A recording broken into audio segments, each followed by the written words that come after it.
Hello guys, and welcome back to a brand new video here on my second channel.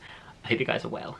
I have never recorded a video like this before. Normally my videos, as you probably guys know, are documenting my journey as a nurse, or student nurse should I say, on my main channel. So if you're interested in that kind of content, go over to my main channel. But this one is more about me as a person, so I just wanted to be me, myself, and just talk about me as a person, and for you guys to get to know me, and for me to get to know you guys. I have asked my girlfriend to put together 20 questions off the internet that basically just get to know me. So I'm doing that typical get to know me tag. So there's 20 questions and I'm going to be answering them truthfully. I don't know what they are. She's put them together and I'm going to go through them one by one. So let's get into it. Make sure you like and subscribe down below. Question number 1. If you had to change your first name, what would you change it to? I don't actually. What would I change my first name to? I don't know. I quite like my name. I quite like Kyle. I think it's... I can't imagine not being called Kyle, so I think I would just keep it with Kyle, if that makes sense. If I had to change it...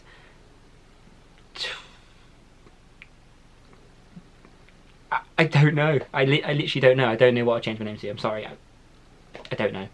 Question number 2. Who did you look up to growing up? I mean, growing up I looked up to my granddad the most, my grandma and granddad mainly. But I think as though celebrity-wise would probably be, and many people probably know this, Ed Sheeran. I'm a huge Ed Sheeran fan. I loved how he started off, you know, a nobody, and now he's, you know, this amazing, you know, inspirational person. So definitely it would be Ed Sheeran.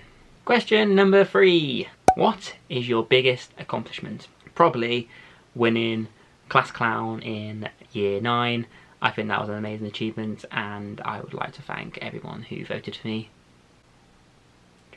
But I actually did win class clown in year 9. My biggest accomplishment was probably getting into university. I failed I failed my interview 5 times getting into university, and on the 6th attempt I finally got in. So it was a massive achievement for me, you know, to keep going back, and after fail, then I had to apply back next year. I attended many open days, and then I finally got in. So that was probably the biggest achievement to date. Question number 4. What is the most important thing in your life? Well, I have many important things in my life, but I would say my family, as you know, is quite a cliche answer to have, but I'd say my family are the most important thing, because for me, life wouldn't be as it is now if you didn't have your family.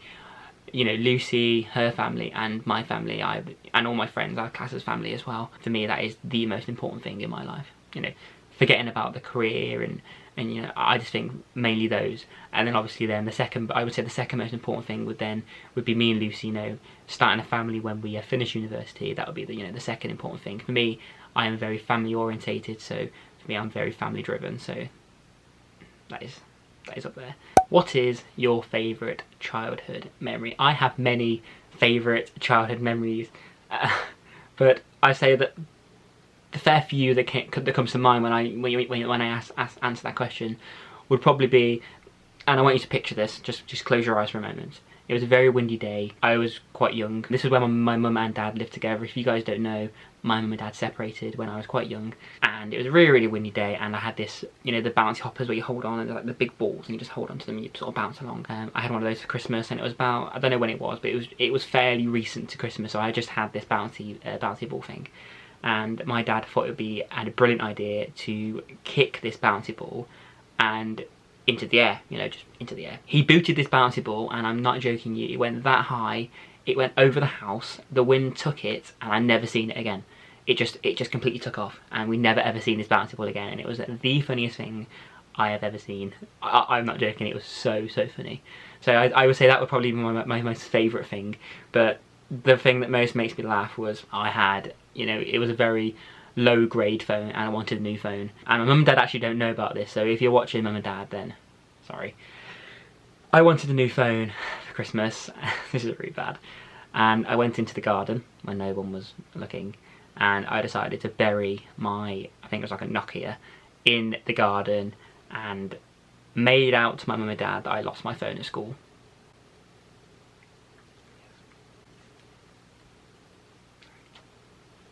I'm sorry. That's so bad. Yes, I would say that would be the most favourite, and the thing that I look back on, I think that was actually quite bad and quite funny at the same time. Next question. What is my favourite candle scent? I am a massive, I would say hoarder, but I'm a massive fan of candles for one. Literally for Christmas, I had about 30, 40 candles off my dad. 3 or 4 off Lucy, 2 off my mum, 1 off my sister. So I am a big candle fan. For me, my favourite is either the lavender scent, the cinnamon, or the I think it's the Christmassy. It's the Christmas and cinnamon, the two big ones. Lavender and the Yankee cherry. I absolutely love all of those. But I'd say my most favourite scent would probably be lavender. Are you more inclined to build your own empire or unleash the potential of others?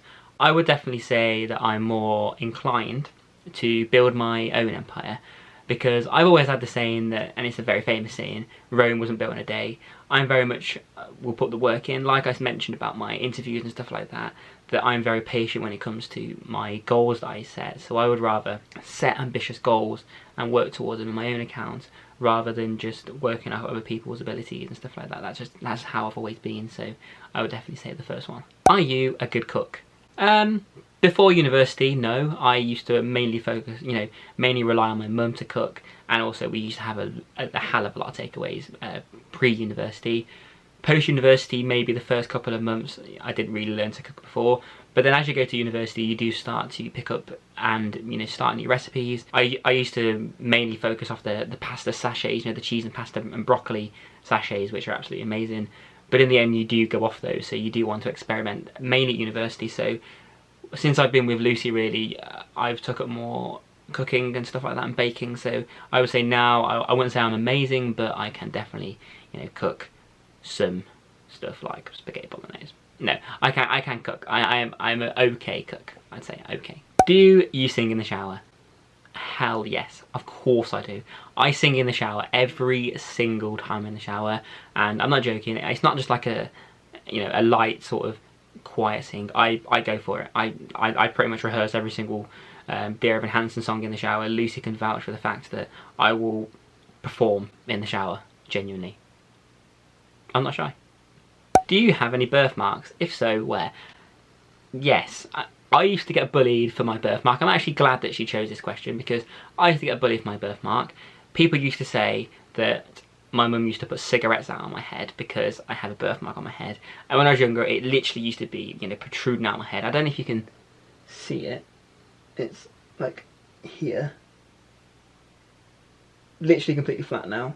I don't know if you did see that, but yes, that's my only birthmark. I know some people do have birthmarks. If you do have a birthmark, drop it down in the comments and let me know if you did get bullied at school for it, and we will stick together, because that's what people do, and we will stick together as birthmark people. Will stick together. Yes. What is your most embarrassing moment? Well, I was bullied through school. So pretty much my entire primary and secondary school was embarrassing, because regular things used to happen, like I used to get laughed at because I wanted to be a paramedic, and I was awful at maths, science and English, that people just said you won't be able to do that. So that was quite embarrassing. I can remember one time I went into class and the school bully decided to put the bin on top of my head. That was quite nice of him. That was really, really appreciative. But I think the most embarrassing time I probably had in my life was I started college. Basically, I wanted to be a paramedic, as I just mentioned. I then decided to go to college and study public services. I didn't really have good grades at school. I decided to go and study public services level 2 at my local college. The lecturers there were kind of like military based, so most of them had been in the army, the marines. And the most favourite one was actually an ex-firefighter and paramedic, so we kind of had a mix of people in the class that can teach different areas of the public services. So we met everyone, was going around saying, a little bit about ourselves. I completely lied. I said I enjoy fishing, house music and something else, which is completely and utterly wrong. I just didn't want to, I was shy, so I just panicked and said these random things, which was completely and utterly wrong. And Jacob can vouch for that. If he is watching this video, how wrong of that was, how wrong I just completely lied and say that, this is about me. We then went into the field and decided that the tutor wanted us to do a 1.5 mile run, literally around the field. And I didn't see this, but on the letter it said, bring your own, a towel and boxers, and if you don't, and some socks, sorry. I remembered the towel and, boxers and all sorts like that, but I forgot my socks. Part of the 1.5 mile run was to go through this brook, and you obviously needed a spare pair of shoes and also a spare pair of socks. So he basically said, has anyone not brought a spare pair of socks? And I was the only person that sort of put my hand in the air, and he made me run around on my own into the brook with my shoes on and my socks on that I didn't bring a spare pair, and made me run through this brook. I had to come back and then say why I didn't bring any, and it was just really, really embarrassing. And then after that, we then all went to the canteen, as sort of, you normally would on your first day with everyone getting to know each other. I stood up, my bag caught the chair, I literally flipped the chair, landed on the floor, and every single person in the canteen stopped their conversation and looked at me. And yes, I would say that was probably up there with the most embarrassing thing of my life. And my qualifications. How many tattoos do you have? I have one here. Bugger. My ring light was just bust. I had this one basically to see if this one would hurt. So I've got two. This one is like a half a sleeve, and then this one was just completely random. It literally goes all around my wrist like this. So that's basically follow your dreams. Time will tell, because it's the clock, and the time is when my grandma passed away. These are just random, numerals that I had to fill in the space. You can't really see.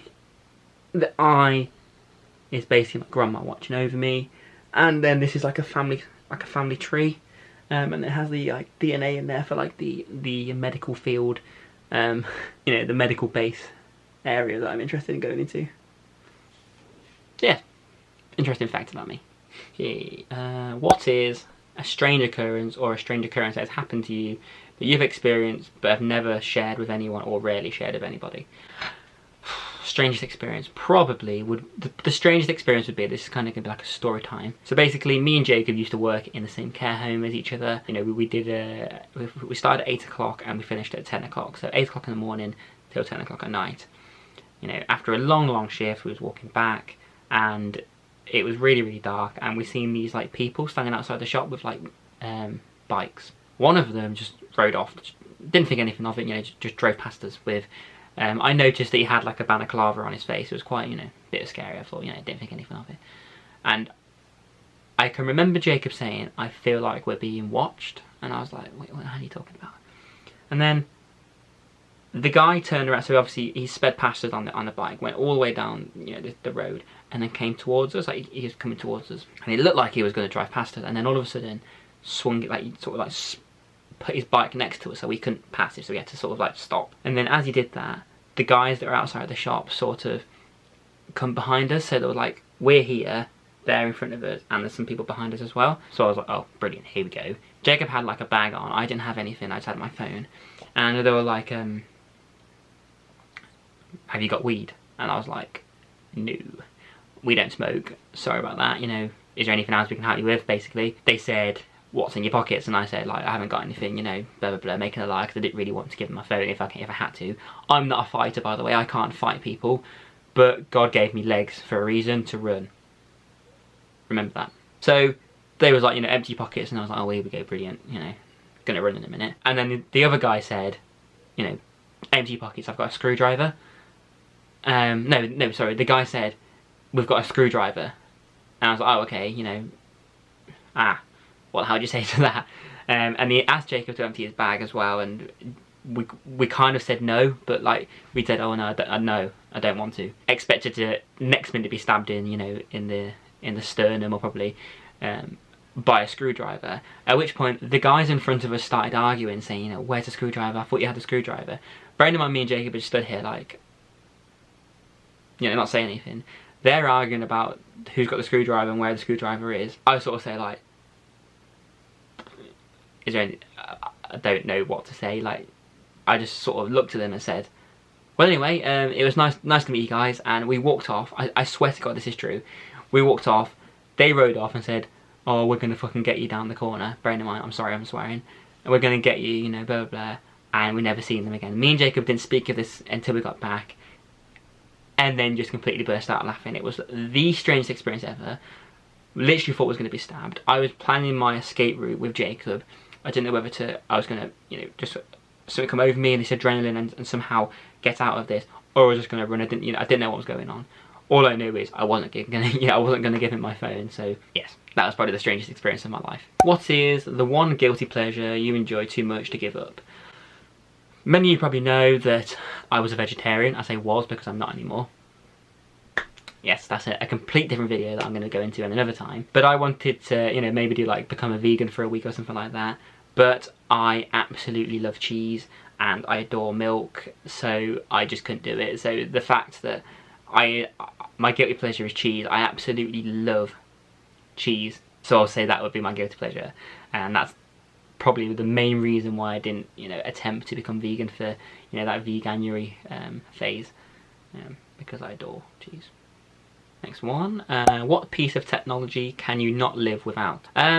Actually, I have quite a lot of technology I can't live without. My laptop for one, I edit my videos and do my assignments on there. My camera, you know, I record my videos. I have my ring light that also helps me record my videos, but also as well, I have my phone, which it literally comes everywhere with me. I'm addicted to my phone.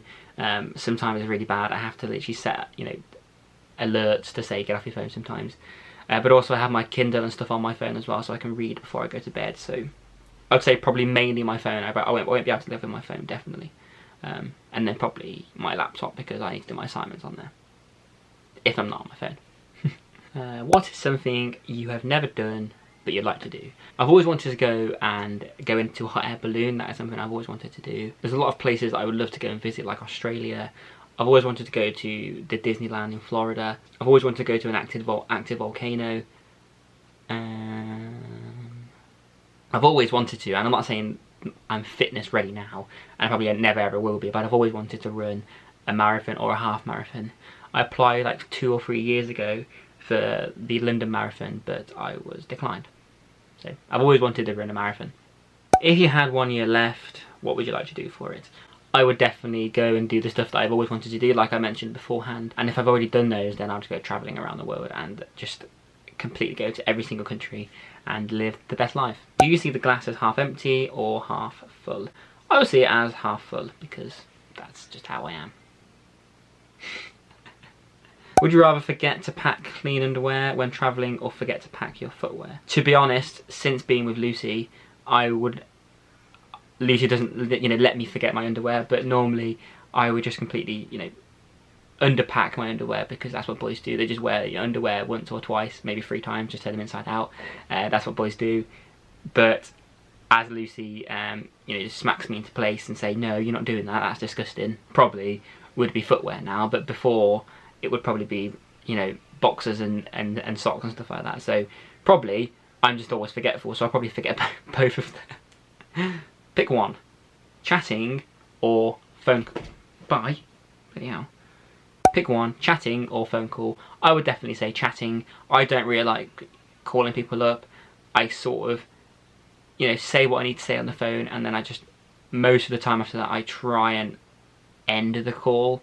I try and say stuff that is kind of, oh yeah, so anyway, I'll speak to you, and I just rather just talk in person if it was me. I enjoy talking to people. I'm very much, if I see someone on the street, I'll say hello.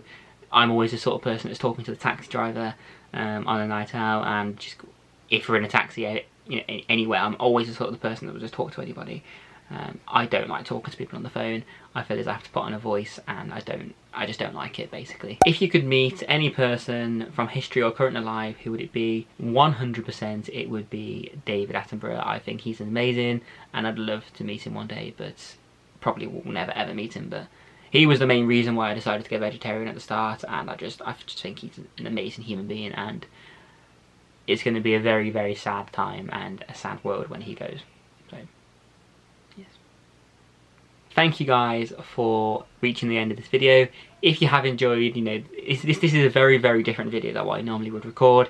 And if you have enjoyed it, you know, make sure you do like and subscribe down below, and check out my main channel. As I said at the start, I'm documenting my journey over there to become a nurse.